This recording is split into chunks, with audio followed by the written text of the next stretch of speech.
All right, got it. We're being live streamed on YouTube for the YouTubers out there. All right, good deal. Everybody here have materials, and Jim, let me grab that as soon as you get your hackle feathers. I'm probably gonna need one. Yeah. And this who's got hook? Chanel. All right, now let's talk a little bit about the fly first here. Catch may know a bit more about it than I do, but down at Red Stick Day, which is for those of you not familiar, Peter, that's in Baton Rouge, Louisiana. Their conclave. One of the tires down there was a guy, Ray Boudreaux, and he has a really effective bluegill pattern called the I just went blank, the black Boudreaux. And Ray was tying this pattern, and I asked him what it was, and he said it's Harry's hairy bug. And so this is the actual fly that Ray was tying. Now this one has, you can see a kind of an olive tint to it because he used olive hackle. So our materials for this are a little jig head hook.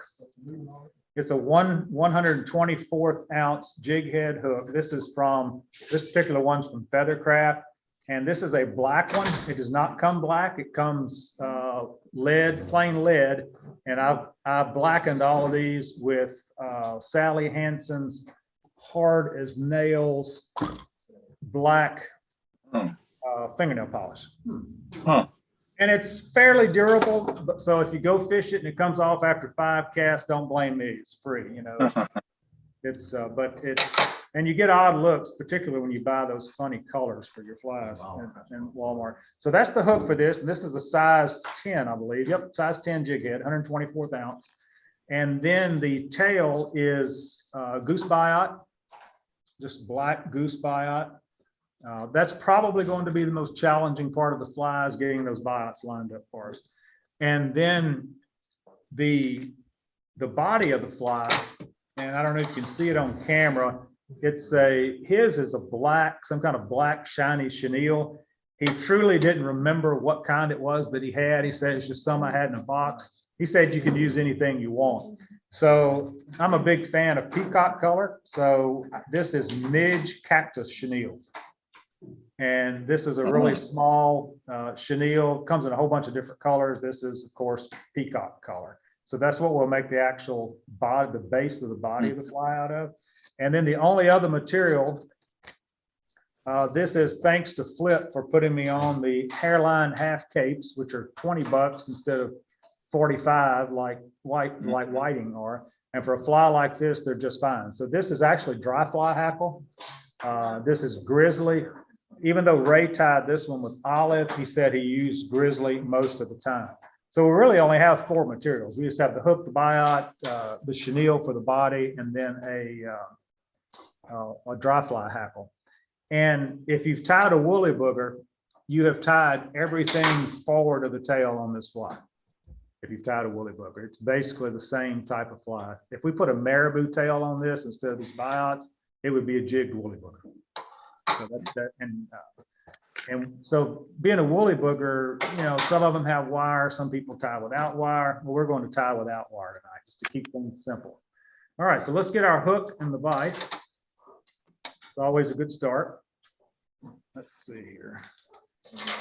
I think Jim left me one hook. He kept all the rest of them. So. Where's the other pack? I thought you put them in your pocket, Jim. I don't know. I don't need them. I don't have that. This is Yeah. antibiotic. All right, here we go. So, and I'm using black thread, and this is 70 denier. This fly is pretty agnostic on thread and color, I think.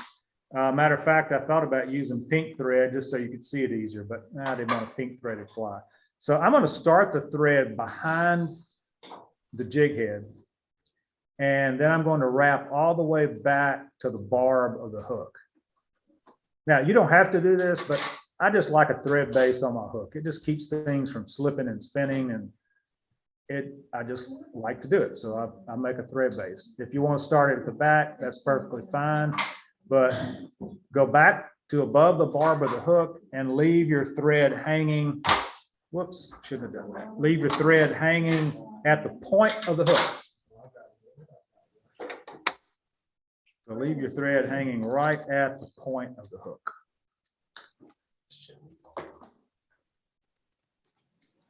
Give me just a second. I have to get my buyouts here. I don't have any.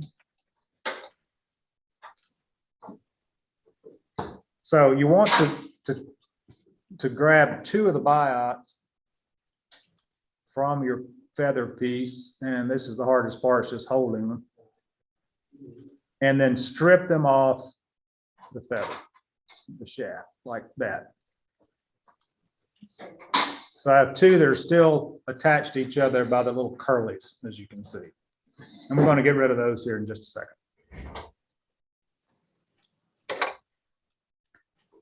All right, so once you get your buyouts, you notice they have a little bit of curvature to them.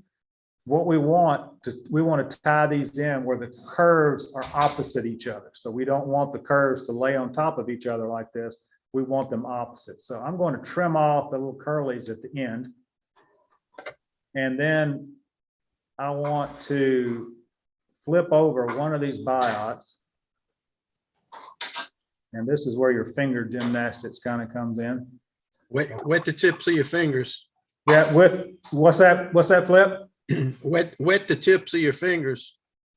You can pull them apart. Well, now I think these buyouts contain materials that cause cancer in California. So, Oh, well, I'm not in California. oh, that's true. So it's fine here then. So now I have the curves facing away from each other. And you want to make sure your tips are lined up pretty close. And this is the way we're going to tie it in on the hook. We want to tie it in to where the curvature goes out from the hook. Now, again, this is probably the most difficult part of the fly. So you want the length of the tail is really up to you, but a hook length looks about right to me. So I'm going to go about right there with it. And then I'm going to, you notice I have a V shape with my feather. And this is the way I find it easiest to do these. I'm going to push that V down onto each side of my hook and then grab it with my other fingers. So now I have a feather on each side of my hook, and I'll take a couple of loose wraps and then kind of straighten things out a little bit. So you have them sitting roughly straight out parallel with your hook shank. And again, this is probably the most difficult part. I'm going to show you a little bit different way on our second copy of this fly, but you want something like that if possible. And so once you have it kind of lined up, grab it with your offhand. Yeah, question was that?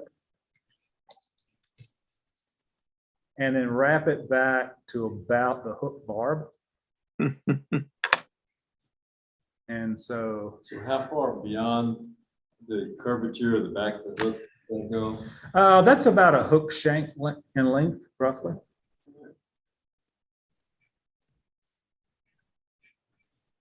Yeah, if we were exhibition tying, I would probably straighten that out a little bit, but we're not. So this is all good. Now you can either trim off the tag end of this feather, but I'm just going to wrap forward with some, they don't have to be touching, just some wraps forward to behind the jig, and now I'm tied in.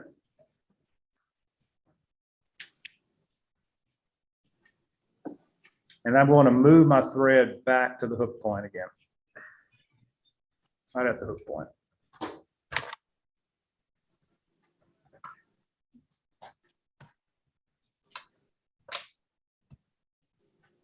And the most difficult part of this fly is now finished. This is the toughest part. Now, I will tell you that I mentioned earlier, this was like a woolly bugger. There was a guy on the Little Missouri River last weekend standing beside of me with a size 14 jigged woolly bugger in brown, and one was black. And he caught fish all day on it. But it was a size 14. So the idea behind tying a small bugger like this can really work for trout as well. Speaking of, let me digress for just a second. This This is one, and Ray also said if you don't have a jig hook like this, this is one tied, and this is the size about an 8. This is one tied on a 60-degree jig hook with a 5/32 black bead, and it works just fine. So if you don't have these jig head hooks, if you've got a 5/32 bead and a size 10 or 12 60-degree, it works just fine. All right. Now, everybody's tails on. Good. Move on. Getting close? It'll be all right. Go ahead. That's all. I'll get this one. Go ahead. No, move on. Okay. Wait, wait. So we'll wait just a second. No, No big. I want to show one thing. I'll show one thing while you're finishing this. And now, if you really want to splay out, I don't do this, but if you really want to splay out your tails, you can run your thread between the buyouts if you want, but I usually damage more feathers than I improve things with that. So with your 6 or 8 inch piece of chenille, which will form the body of our fly.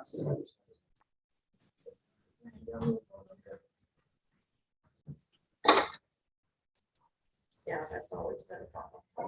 All right, take your thumbnail between your thumb and strip off the chenille from about, Yeah. 1/8 of an inch or so at the end, as I have here. So you have the bare thread core of the chenille exposed.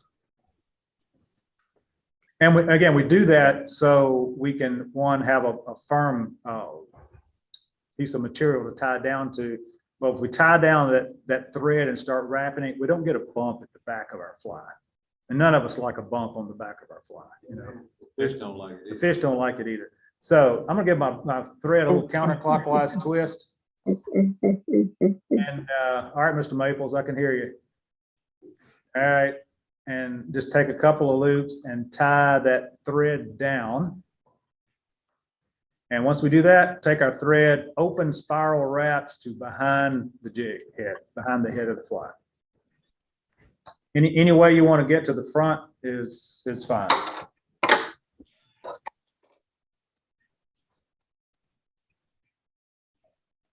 Okay. Now, the next step is simply just to wrap that chenille forward to your thread and tie it off. So I'll just start wrapping here. Now, again, this is that midge peacock chenille, but black is fine, works. That's what Ray had in his fly. I mean, you could actually use real peacock hurls here if you wanted to, but this is a lot easier to work with and more durable. So is the midge part of the name why it's so tiny? Yes, it's midge size chenille, yeah. So I come forward, hold my chenille off at an angle like that, take a couple of wraps around it, a couple of wraps in front of it, and cut it off.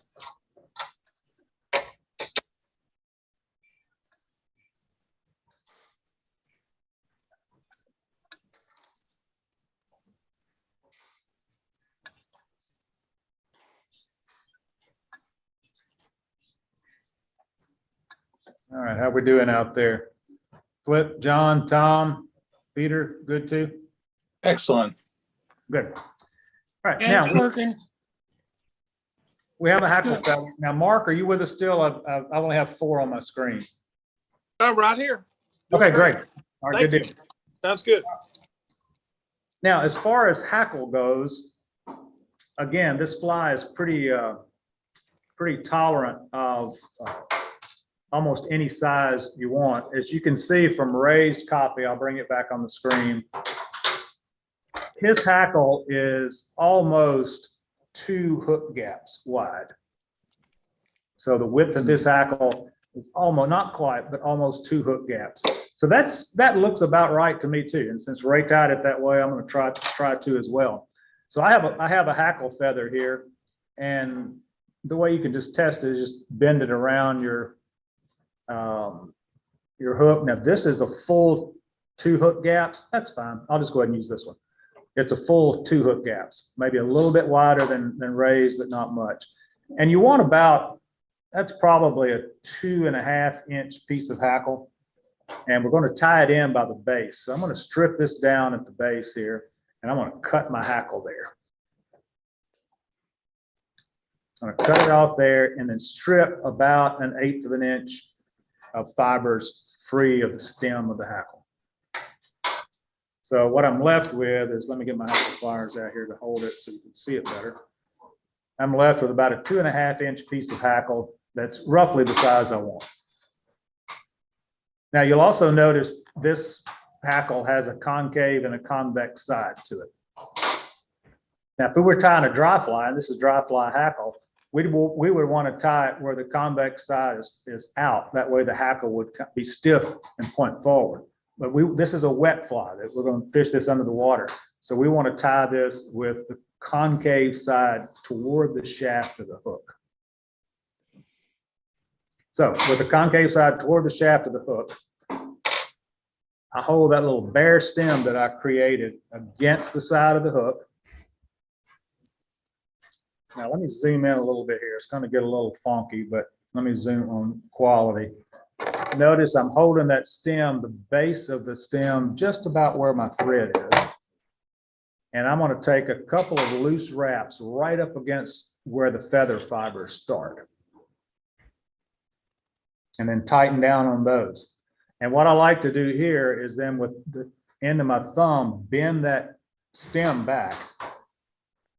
So I'm bending that stem back and then take a couple of wraps in front, effectively reverse tying in that stem is what that really is. And that will keep that feather from slipping out on you. Because if you don't do that, it's very slick and it could certainly slip out. All right, now. All right, everybody have a feather tied in? Close. Hold the feather forward, kind of over the front of the fly, and I'm going to move my thread just in wide spirals back to the back of the fly, back to the base of the body. Just maybe 3 or 4 wide spirals to where it's hanging. My thread is left hanging right at the back edge of the body, which is right above, on my fly, it's right above the barb of the hook. Now let me zoom back out just a little bit here. Whoa, not that far. Okay. Okay, now, find my hackle pliers. I like to use hackle pliers. So I grab the tip. I use these old style Griffin pliers. I like them a lot. Or these, I also like these test probe that you get 10 of them for $5 on Amazon. I'll use that one since they're cheap.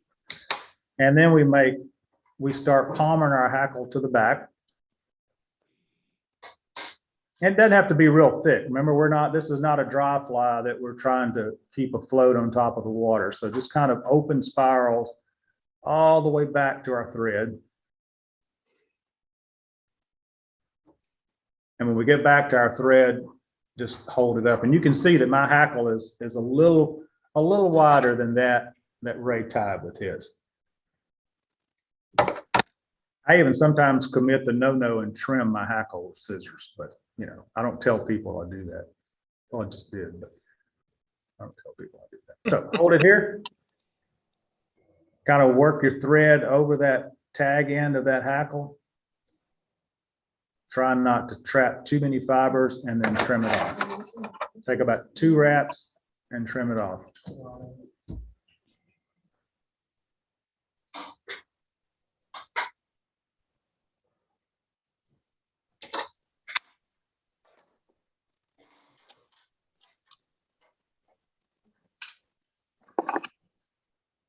I'm touching my lights going up and down, and I don't like that piece. I'm going to trim that off too.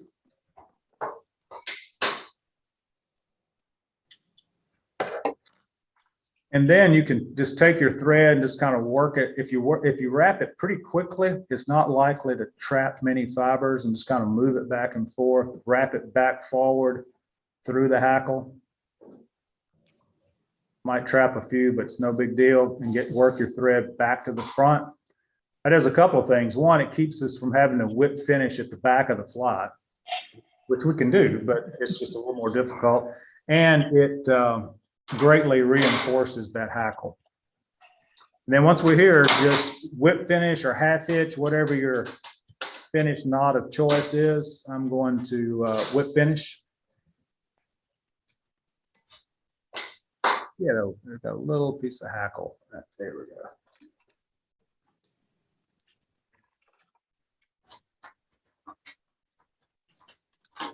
Okay.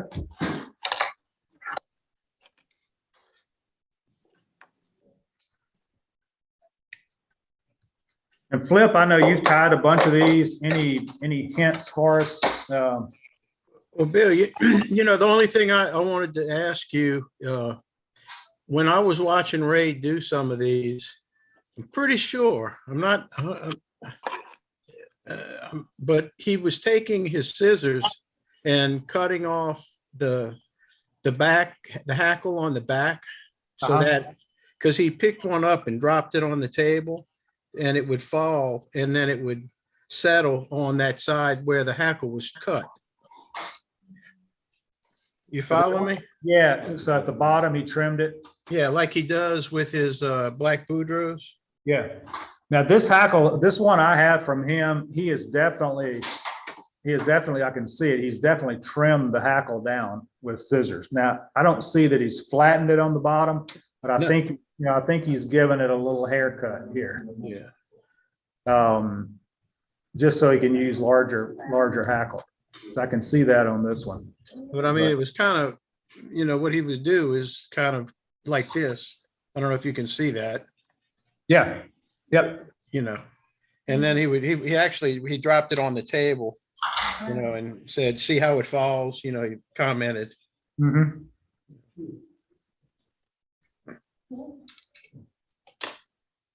Cool. And that's pretty much it. That's the fly.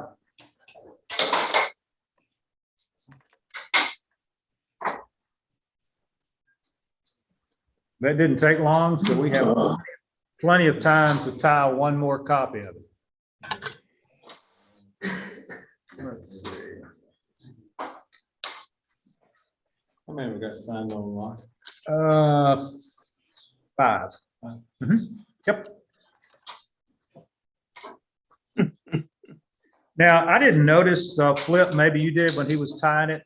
You know, I tied it, I tied the feather in at the front, wrapped the thread to the back, then wrapped back through the hackle. I don't know that he didn't tie the hackle in at the rear and just wrap it forward and not wrap thread through it. I'm pretty sure he did. Yeah. Yeah, he may well have done it that way. It's faster to do it that way, for sure. But I think it gives us a good bit more durability to do the other. All right, so again, we start our thread, get us a fresh hooking device, start our thread, and I like to at least cover most of it. Back to about the barb. Let it hang and get us a couple of more biots, and we get to work with those again. And they get easier to work with after you do it a few times, like anything else. So I strip it off, point at my tips to the rear, trim my curlies off. Got those a little short. All right, turn it around. Where they're back, where the biots are back to back. Okay, just drop that one on the floor, like I said, on the floor. Slow you down. What's that, Rich? It slows you down. It does. Yeah. You say he's going too fast. I think that's what he said. He's saying prayers for answers.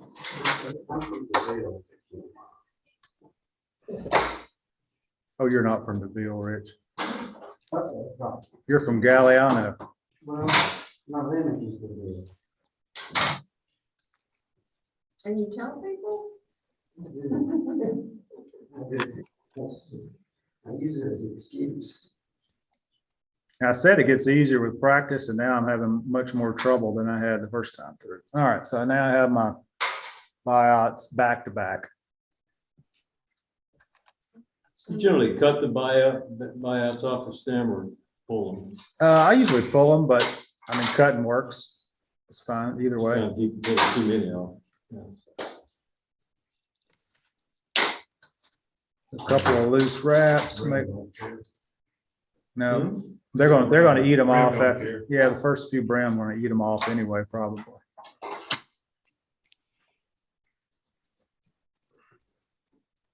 I was fishing with Copper John a few years ago, and as soon as they had eaten all the buyouts, they stopped biting them. Did they? Yeah, they did. Right, you go all the way back up to. No, I just went about halfway up, and then I'm gonna take it back and leave it at the hook point because I want to tie my chenille in there.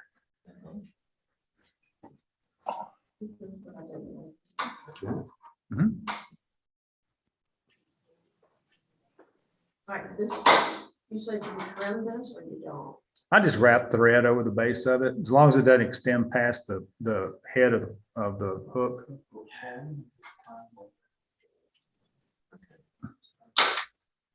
I just didn't know when you would trim that little piece off like that.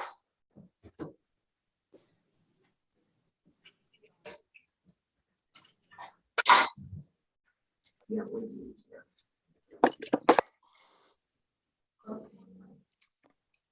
I'm gonna have to get these, just been in my thought process.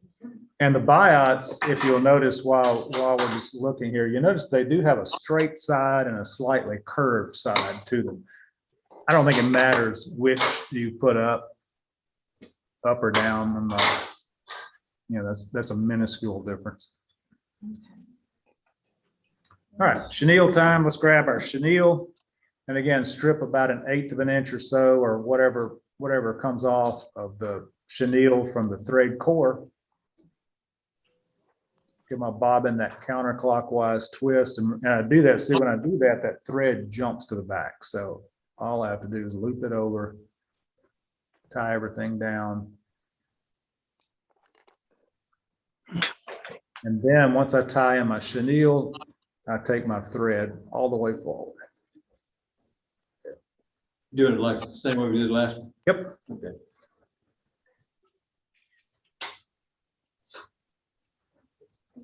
And again, like some people at this point would tie, if they were tying a woolly bugger, would tie a piece of wire in here and take that wire forward through the hackle. You could certainly do that with this fly.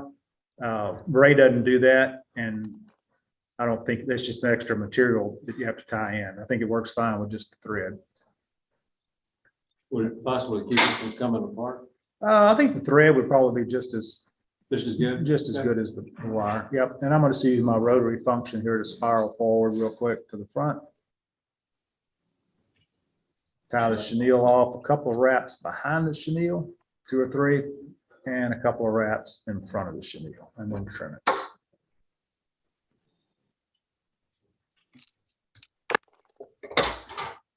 All right, we'll pause here.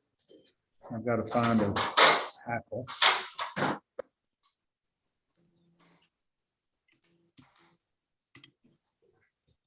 A little smaller one this time. Yep, that's a small one. Okay.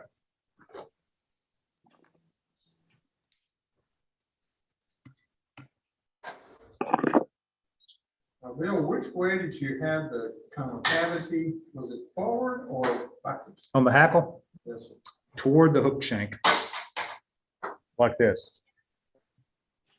So as I tie it in, that concave side is toward the hook shank. Got it. All right, so I pick again about 2.5 inches of hackle. You just kind of look at the size, and you'll notice on my hackle that it goes from small to really large right at that point. I don't want this large stuff. I want that small. So I'm going to cut it right there and strip that little small piece of stem bare for my tie-in point. This is actually a little bit shorter piece than I had before.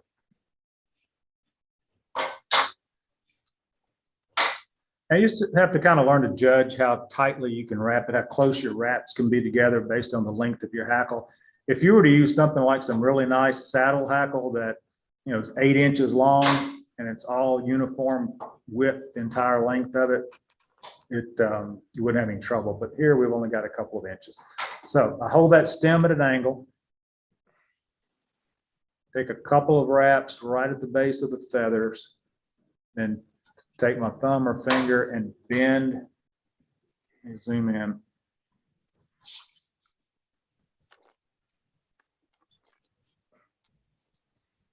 Bend that stem back. There. See, I've bent the stem back. Here's the stem. Right, there's the stem. I bent that back and I'll take a couple of wraps over the top of it. Now you don't tie that stem all the way down. Just as long as you take a couple of wraps over the top of it, you're good.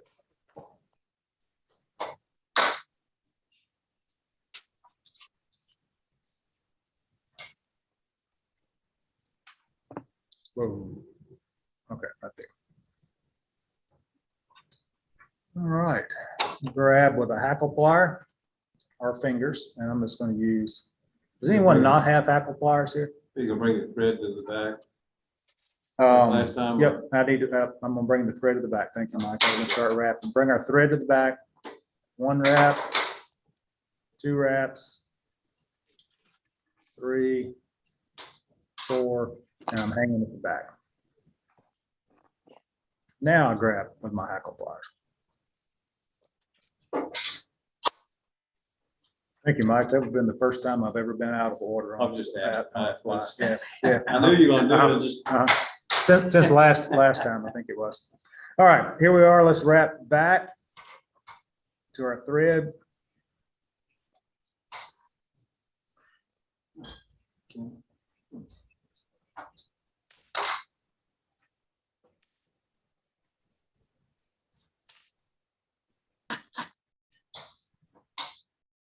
There you little rascal.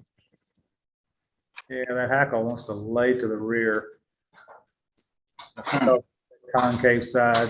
Now you could try some with the concave side up. I think it worked just as well. And Ray, I didn't see which way he tied his. Couple of wraps over that tag end. And there we go.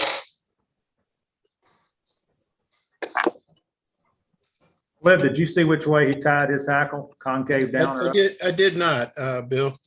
Yeah, and it looks pretty straight here in his copy of it, so he may have done concave up. I believe he tied it in just like he did his black Boudreaux with the chenille and the feather in the rear.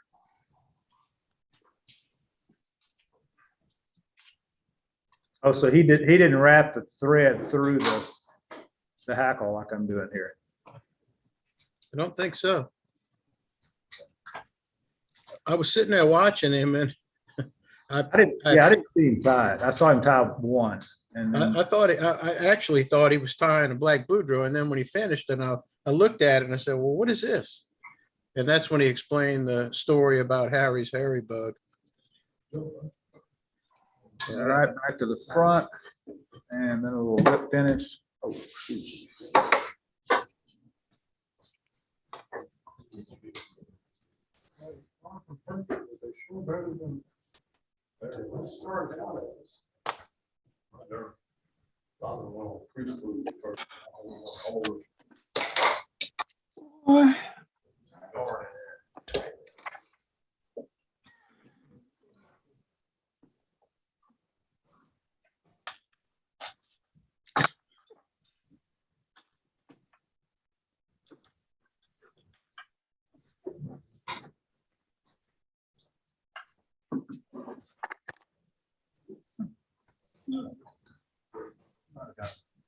I like my pattern.